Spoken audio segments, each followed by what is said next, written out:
please visit my website, programtokill.net. Go to plans and prices for even more exclusive information. You can also support me now on Patreon. Add me on TikTok.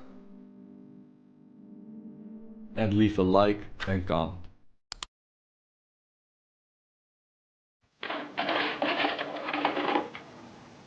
Par précaution, les pédophiles montent leurs images amateurs au sein même de cassettes qui, au comble du cynisme, sont en fait destinées aux enfants.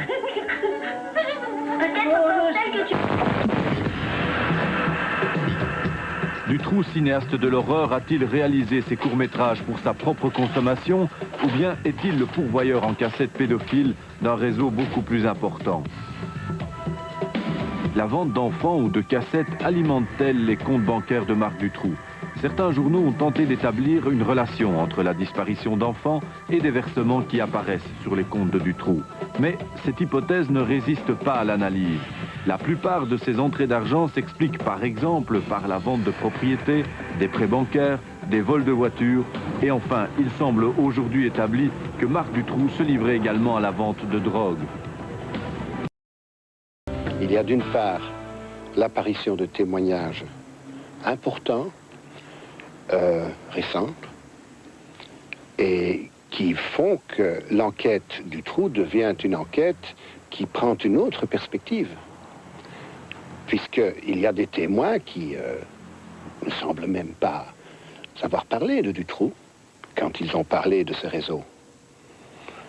Et ça marginalise dans une certaine mesure, mais c'est un mot un peu malheureux, mais ça fait que le rôle éventuel de Dutroux serait un rôle plutôt récent et que l'existence du réseau dépasse de loin l'éventuelle implication de Dutroux.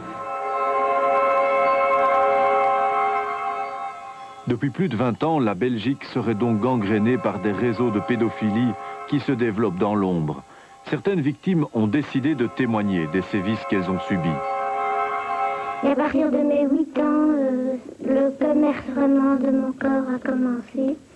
Mon père me vendait, me conduisait la nuit à une Mercedes qui, elle, me conduisait ailleurs. Et là, il se faisait vraiment des atrocités. Ça dépendait un peu de qui était là, du nombre.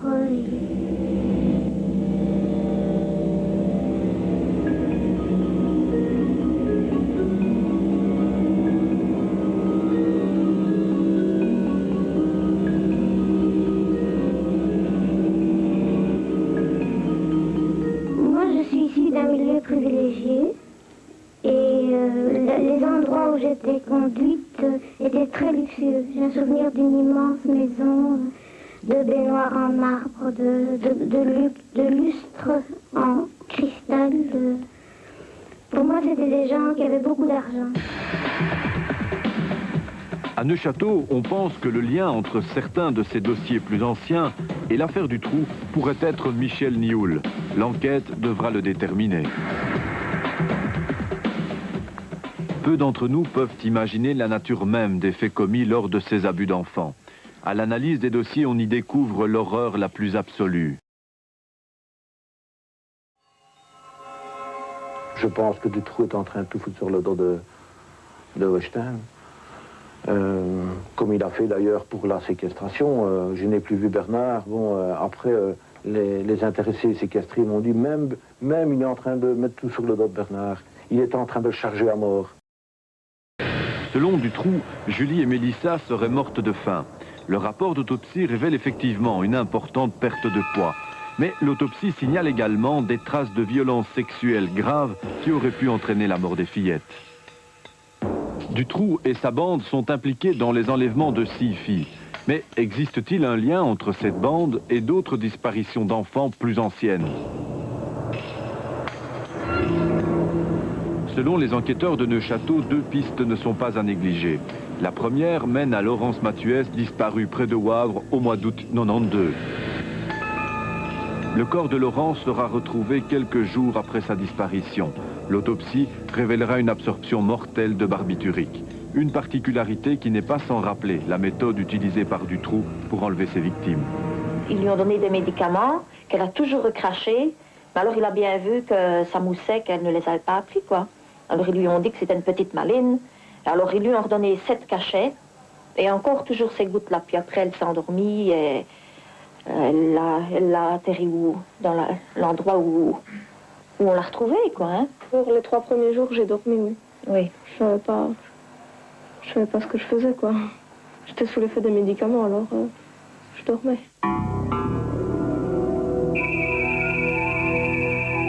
Lors des perquisitions menées chez Marc Dutroux, des quantités importantes de somnifères ont été saisies. Et lors du décès de Laurence Mathuès, Marc Dutroux bénéficiait d'une libération conditionnelle. L'autre piste est celle de Loubna Benaïssa, disparue le 5 août 92 à Ixelles, alors qu'elle se rendait dans un magasin du quartier. Ici, l'enquête mène à 2 suspects. Le premier est Roland Corvillain, dont l'entourage confirme avoir vu Dutroux et Nioul dans la maison de ce pédophile bruxellois voisin de Loubna.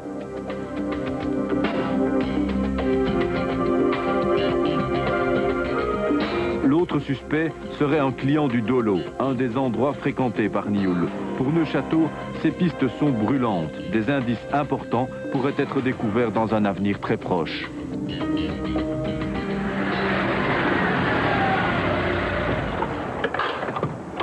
Une autre question reste encore sans réponse.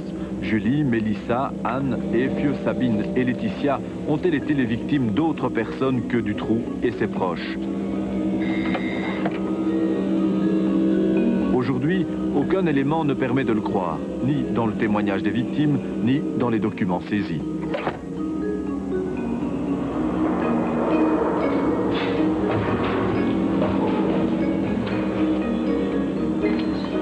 Dutroux avait l'habitude d'utiliser un matériel amateur afin de filmer ses ébats sordides avec les victimes. C'est d'ailleurs au sein de l'une des 5000 cassettes saisies chez Dutroux, Lelièvre, Weinstein, Diacosta-Vrianos et autres que l'on a pu découvrir Dutroux en train d'abuser de certaines de ses victimes.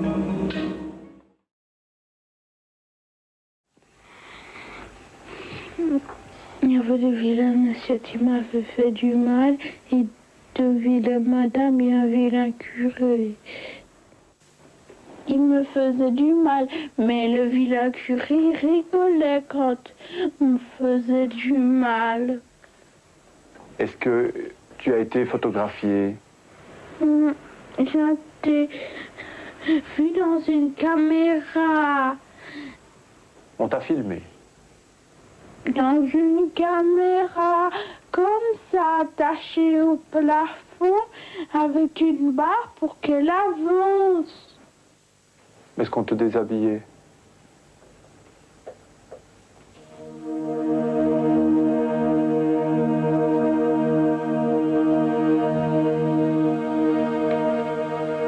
Le témoignage de cet enfant, victime dès l'âge de 4 ans, reste pudique. Sans s'en rendre compte, l'enfant a participé à des orgies au relent de Messe Noire.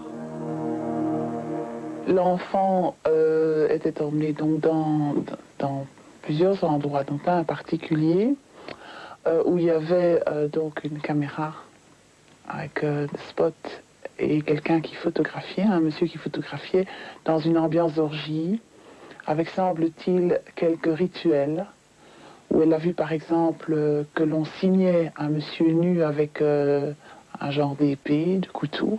Elle a été violée. Elle a été violée au sens direct du terme.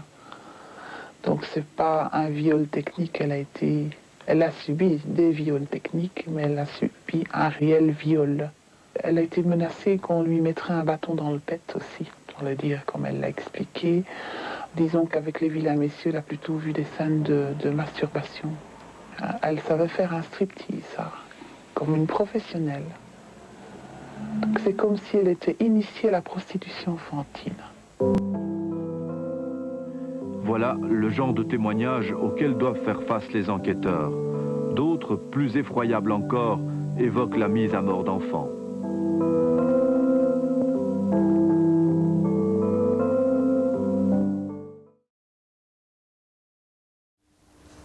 Tussen de Hallepoort en de Louisa-laan op de Brusselse ring woont Annie Bouty in een penthouse op de hoogste verdieping van een appartementsgebouw. Vlak naast haar heeft de secte, de Hemelse Kerk van Christus, haar hoofdzetel. Linksonder huist haar ex-man Jean-Michel Nioul. Op de bel bekent alleen Annie Bouty-Kleur. Op de bel van Nioul staat niet zijn naam, maar vilain. Vrij vertaald betekent dat schurk. Naast Bouty, de secte dus, Hemelse Kerk van Christus. De secte en Annie Bouty zijn communicerende vaten. Bouty is juridisch raadgeefster van de secte en beantwoordt er ook de telefoons. Ook vandaag klinkt uit de twee parlofoons eenzelfde stem. Elle est là, s'il vous plaît. Je ne vous répondrai pas. Je ne pense pas qu'elle veut vous recevoir. Au revoir. Oui, non? Bonjour madame, c'est l'église Céleste de Dieu, s'il vous plaît? Non, ce n'est pas l'église Céleste de Dieu. Bouty, Nioul en de secte zijn niet uit elkaar te houden, getuigen ook de buren. Tot voor kort kon je hier binnenin nooit de lift nemen, zo druk was het daarboven, zeggen ze. Vooral Nigerianen kwamen en gingen. De stichters van de secte van de Hemelse Kerk van Christus, in het Engels afgekort tot CCC, zijn vooral van Nigeriaanse afkomst. Verontrustend is dat bij secteleden gevallen van kindermisbruik of kindermishandeling werden vastgesteld. De dochter van een van de oprichters, Alabi Oladimei, werd vorig jaar in Antwerpen opgepakt. Ze werd door haar moeder tot prostitutie gedwongen. Het meisje was 15 jaar oud. Oui, Anne Marshall et Fiole Ambrecht étaient deux amies. Elles avaient à peu près le même âge, 17 et 18 ans. Cet été-là, elles passaient leurs vacances avec une bande de copains dans un chalet sur la côte belge à West End. C'est la première fois qu'elles partaient en vacances sans leurs parents. Le 12 août, Anne Marshall téléphone à son père. Ce dernier après-midi, elle m'a téléphoné pour demander comment préparer un repas parce que c'était Anne et Yves qui devaient préparer le repas pour le jour après. Et j'ai demandé comment ça fait là-bas. Et à ce moment aussi, elle m'a fait dire je n'ai pas beaucoup de temps, ça coûte beaucoup pour téléphoner jusqu'à la maison, donc ça va très bien. Je suis très content d'avoir une vacance comme ça. Le soir, Anne et Fieu se rendent à Blankenberg pour assister au spectacle d'un hypnotiseur. Elles y participent même sur la scène. Ce sont les dernières images que l'on ait d'elles.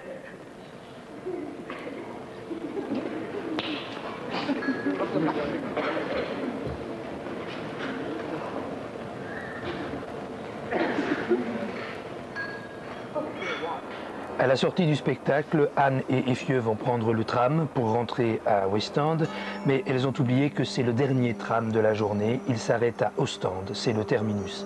Anne et Effieux descendent et là, leurs traces se perdent dans la nuit. On sait aujourd'hui, puisqu'ils ont avoué que Dutroux et Le Lièvre ont enlevé les deux jeunes filles, elles faisaient du stop, dira Dutroux, mais on n'est pas obligé de le croire.